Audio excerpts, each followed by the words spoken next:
अगर आपको मध्यक निकालने दे दिया जाता है जिसमें आपको आवृत्ति विभाजन तालिका इस तरीके से श्रेणी सीमा दिया गया है, आवृत्ति दिया गया है, तो आप कैसे निकालोगे? सबसे पहले आप इस तरीके से लिख लोगे क्वेश्चन, जैसे क्वेश्चन देखकर, फिर क्रम यौगिक लिखोगे, इसे सजा लिए दोनों, फिर क्रम यौगिक करो तो सबसे 4 हुआ, फिर 4 में 3 जोड़े 7 हुआ, इस तरह से जोड़ोगे।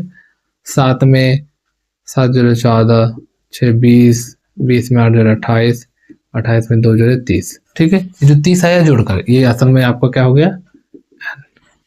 ठीक है, टोटल n जो टोटल रहा है। ठीक है, अब इसके बाद जब आपको मध्य का फॉर्मूला मालूम है, लेकिन किसको क्या पकड़ना वो भी तो समझना आपको पड़ेगा ना, तो आप कैसे समझेंगे? तो n तो मुझे मालूम हो गया, उसके बाद CF क्या होगा। जब n मालूम हो गया तो आप इससे क्या करोगे? मध्यक श्रेणी निकाल लोगे। तो मध्यक श्रेणी क्या होगा देख लेते। मध्यक श्रेणी होगा, निकालने के लिए क्या करोगे? n का जो है n/2 निकालोगे, तो हो जाएगा 30/2 यानी कि 15। देखो 15 किस में आएगा? इस लाइन में। 14 में तो नहीं आएगा, तो इसमें 15 छुपा हुआ 20 में ना, तो ये वाला क्या हो गया? मध्यक श्रेणी 30 से 40।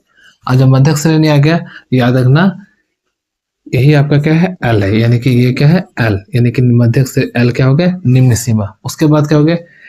H क्या होगा? H आपका क्या होगा?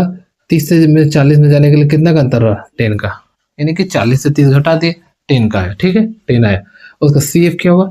CF क्या हुआ? जो मध्यक श्रेणी का जो है ये वाला, उसका ऊपर वाला क्या हो गया? CF, ये याद रखोगे।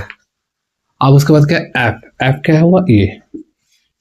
इतना जब आपको मालूम हो जाएगा, निकालने आप समझ जाएंगे, तो आप मध्यक बस मान बैठाएंगे, आंसर आ जाएगा।